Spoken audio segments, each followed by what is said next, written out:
Hello everyone, I am Chandrama Kumari, roll number 142 from PTech Chandwara, GLED first year.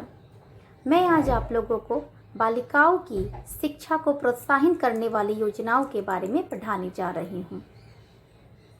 तो दोस्तों, इससे पहले कि मैं योजनाओं की चर्चा करूँ, मैं ये क्लियर कर देना चाहूँगी कि बालिका शिक्षा क्यों ज़रूरी है।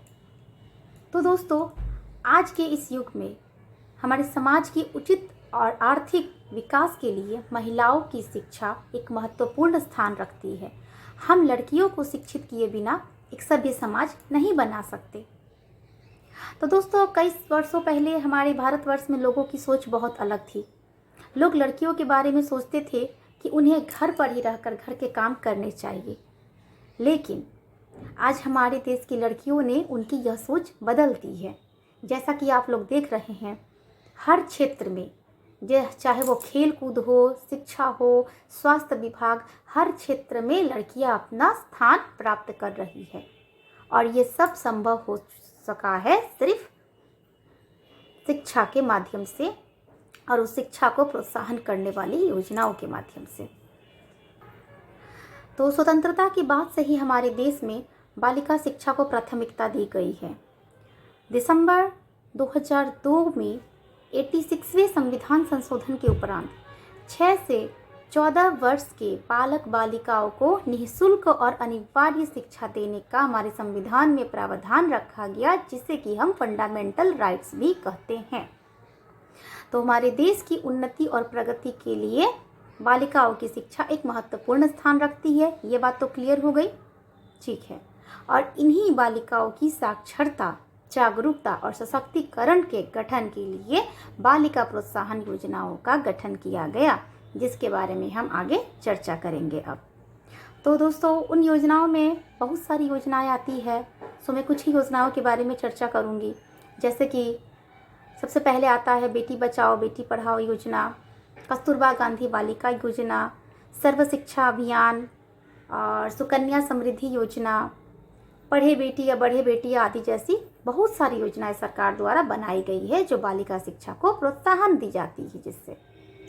तो सबसे पहले हम अध्ययन करेंगे बेटी पढ़ाओ बेटी बचाओ योजना के बारे में, जिसकी शुरुआत 22 जनवरी, साथ साथ आप नोट कर सकते हैं, जिसकी शुरुआत 22 जनवरी 2015 में की गई थी, जो बाल विकास मंत्रालय और स्वास्थ्य मंत्रालय की पहल थी।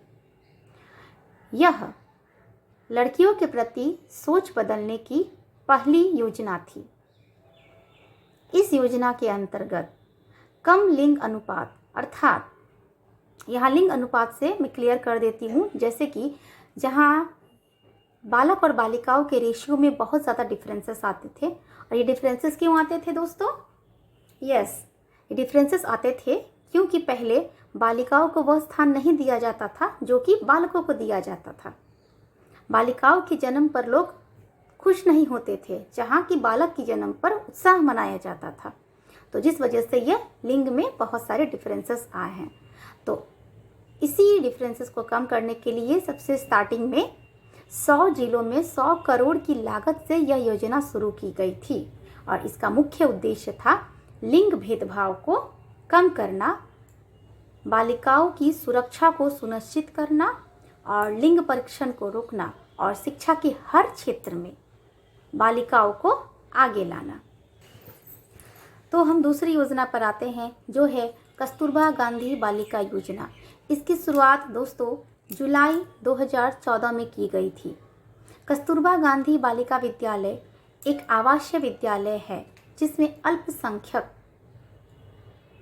या अनुसूचित जाति, अनुसूचित जनजाति या ओबीसी वर्ग के लड़कियों को शिक्षा दी जाती है। इसका मुख्य उद्देश्य है जो लड़कियां, जो बालिकाएं शिक्षा से वंचित रह गई है, किसी कारणवश विद्यालय छोड़ चुकी है या फिर विद्यालय से दूर छोटे छोटे स्थानों पर निवास करती है, उन तक आवासीय विद्यालय के माध्यम से शिक्षा को पहुंचाया जाए। और इसमें 25% गरीबी रेखा से नीचे वाले परिवार की बालिकाओं को प्राथमिकता दी जाती है। अब आता है हम तीसरी योजना के बारे में, जो है सर्व शिक्षा योजना। तो दोस्तों मुझे तो लगता है सर्व शिक्षा के बारे में आप सभी जानते ही होंगे। यस, मुझे पता था आप लोग को पता होगा। तो सर्व शिक्षा अभियान की शुरुआत 2001 में ही हुआ था। इसके अंतर्गत कहा गया है कि सबके लिए शिक्षा, अर्थात हर बालक बालिकाओं को समान रूप में शिक्षा मिलनी चाहिए और इसमें 6 से 14 वर्ष के बालकों को मुफ्त यानी निःशुल्क और अनिवार्य शिक्षा देने की बात कही गई है। अब हम आते हैं अपने चौथे योजना की तरफ, जो है सुकन्या समृद्धि योजना, जिसकी शुरुआत 2014 में की गई थी। इस योजना के अंतर्गत कन्या के जन्म से 10 वर्ष की आयु तक कन्या के नाम पर खाता खोला जा सकता है, जिसमें कि आकर्षक ब्याज मिलते हैं।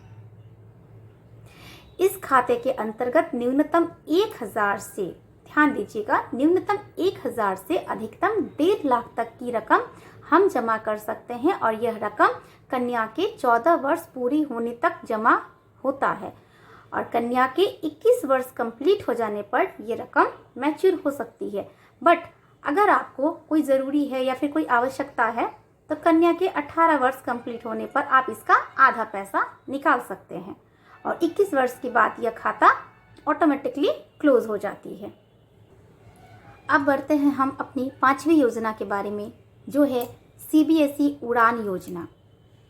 तो दोस्तों यह योजना लड़कियों के लिए केंद्रीय माध्यमिक शिक्षा बोर्ड और मानव संसाधन विकास मंत्रालय की तरफ से शुरुआत की गई थी इस योजना की, जिसका उद्देश्य था कि लड़कियों को स्कूल की शिक्षा के साथ साथ स्कूल की शिक्षा देते हुए उन्हें तकनीकी और इंजीनियरिंग कॉलेज तक पहुंचाने के सफ़र को आसान बनाया जाए और इसके मार्गदर्शन हेतु उन्हें आर्थिक सहायता भी दी जाती थी और यह योजना सिर्फ बालिकाओं पर लागू होती थी।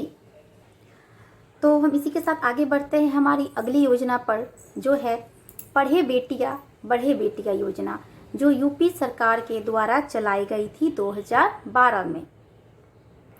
तो इस योजना के तहत प्रदेश में गरीबी रेखा से नीचे जीवन यापन करने वाले परिवार की बालिकाओं ने जिन्होंने की हाई स्कूल की परीक्षाएं पास कर ली होंगी, उन्हें आगे की पढ़ाई जारी रखने के लिए, दोस्तों उन्हें आगे की पढ़ाई जारी रखने के लिए 30,000 रुपये एक मुश्त मुहैया कराई जाती थी।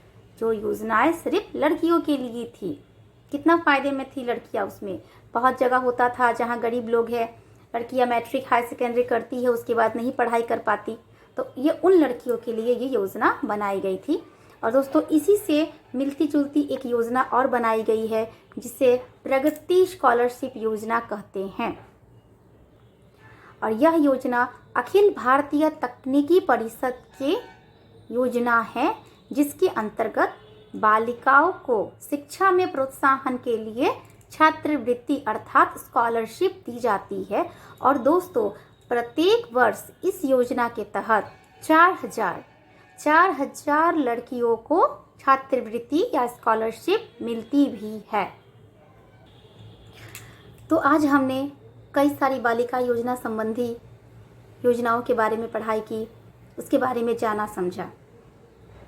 आई होप ये सारी योजनाएं सफिशिएंट तो नहीं है, उतनी ज़्यादा भी नहीं है बट कम भी नहीं है, पर फिर भी अगर किसी को इन सारी योजनाओं के लेकर उसके मन में कोई सवाल हो तो वह कर सकते हैं।